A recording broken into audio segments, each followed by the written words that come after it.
Mr. Gandhi, a reporter asked during Gandhi's 1930 visit to England, what do you think of Western civilization? Does anybody here know this little quote? It's a good one, a few of you will.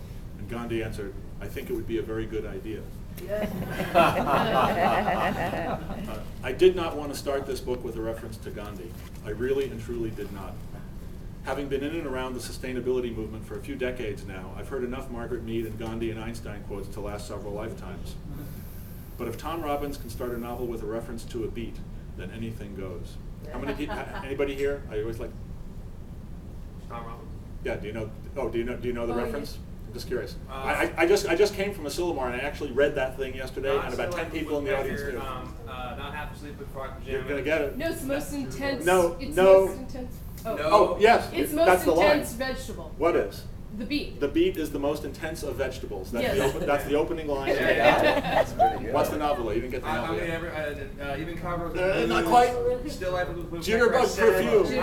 Jitterbug perfume. Jitterbug perfume. So it's worth pausing that because it's a really crazy, beautiful novel, and it's great that you knew the opening line.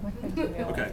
So then I continue. Believe it or not, that's how I begin the book. I am making light because the subjects at hand are ponderous. Because I have an inveterate skepticism when it comes to the lifeless and humorous prognostications of the experts, and because I have had it up to here with the opaque, impersonal, deathly dull dismalness of the dismal science of economics. You can applaud. I've only read this a couple of times. No one has applauded. Slow down. In our search for answers to the great questions of our day, we would be well served to listen less to economists and more to philosophers, poets, ecologists, entrepreneurs, and farmers. To see what might lie beyond the era of economics, we must look above the top line and below the bottom line. I mean this almost literally. Above the top line is the region of the meta, what E.F. Schumacher called meta-economics. Below the bottom line is the territory of the sub, as in subterranean, not in the sense of journeying to the center of the earth or anything that's science fictional, but something equally fantastic and preposterously too non-commodifiably invisible to the modern and postmodern mind. The rich, symbiotically phenomenal, mysteriously fertile life of the soil. A very good idea would be a civilization that did not strip its topsoil, turn it into cheap food and highly processed food products of questionable nutritional value, and put its faith in markets at the expense of places. Civilization is a big idea. So is the idea that as soil goes, so goes civilization. By the way, I meant to mention before, David Montgomery, who's a geologist at the University of Washington, wrote a book, I think it was last year, called Soil, the Erosion of Civilizations. And basically, he did a kind of a Jared Diamond collapse thing, but just on soil. And he, not all that surprisingly, traced a whole systematic series of civilization collapses to soil erosion. So is the idea that as soil goes, so goes civilization. So is the idea that as money goes, so goes the soil. We don't need any more big ideas, we need small ideas, beautiful ideas. Beautiful because they lead to a large number of beautiful small actions, the kind alluded to by Wendell Berry. Quote, soil is not usually lost in slabs or heaps of magnificent tonnage, it is lost a little at a time over millions of acres by careless acts of millions of people. It cannot be solved by heroic feats of gigantic technology, but only by millions of small acts and restraints, unquote. I'm jumping. Awareness of the centrality of soil health is nothing new. Aristotle laid the foundation for the humus theory of plant nutrition. His student, Theophrastus, is often called the father of botany. The homo of Homo sapiens is derived from the Latin humus, for living soil. Anybody know, did people know that? It's kind of a fascinating thing. Leonardo da Vinci observed, quote, we know more about the movement of the celestial bodies than about the soil underfoot, unquote.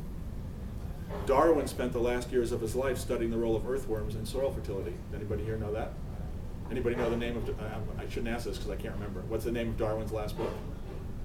It's something like Earthworms in the Formation of Vegetable Mold and Soil Fertility. It's got a crazy name. He spent the last couple of years of his life with his sons wandering around his land in England, documenting the activity of earthworms, and wrote a little book about it. That's the last thing Darwin did in his life. After World War II, Sir Albert Howard, perhaps the father of 20th century organic agriculture, heralded problems that would follow the manufacture of synthetic fertilizer by munitions factories looking for new post-war markets for nitrates. Fertilizers offered farmers boosts in yield, but but have deleterious effects on the health of microorganisms and the processes of growth and decay that are vital to the preservation of humus. In the first decade of the 21st century, despite beyond explosive growth in our knowledge of everything from atomic energy to galactic motion, our ignorance with respect to life teeming in the soil remains humbling. It is estimated that in a gram of soil there may be 1 billion single-celled organisms, I'm talking about a gram of soil, and millions more multi-celled ones, as well as over 4,000 species, most of them not yet named or studied by scientists.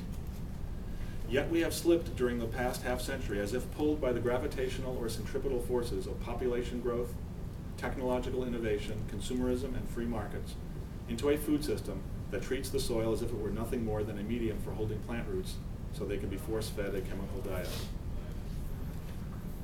Let's skip ahead here. There is such a thing as money that is too fast. Money that is too fast is money that has become so detached from people, place, and the activities that it is financing that not even the experts understand it fully. Money that is too fast makes it impossible to say whether the world economy is going through a correction in the credit markets, triggered by the subprime mortgage crisis, or whether we are teetering on the edge of something much deeper and more challenging, tied to petrodollars, derivatives, hedge funds, futures, arbitrage, and a Byzantine hyper-securitized system of intermediation that no quant, no program trader, no speculator, no investment bank CEO can any longer fully understand or manage. Just as no one can say precisely where the meat in a hamburger comes from, it may contain meat from as many as 100 animals. No one can say where the money in this or that security has come from, where it is going, what is behind it, whether, if it were to be stopped and like a hot potato held by someone for more than a few instants, it represents any intrinsic or real value. Money that is too fast creates an environment in which, when questioned by the press about the outcome of the credit crisis, former Treasury Secretary Robert Rubin can only respond, "No one knows." This kind of befuddlement is what arises when the relationships between capital, community, and bioregion are broken. Now I have a quote from David Orr. I'm sure a bunch of you know who David Orr is. I'd say one of the most articulate. He teaches environmental studies at Oberlin, but you know, if Obama were going to create a new cabinet position on sustainability, you know, he should give it to someone like David Orr. These are David Orr's words.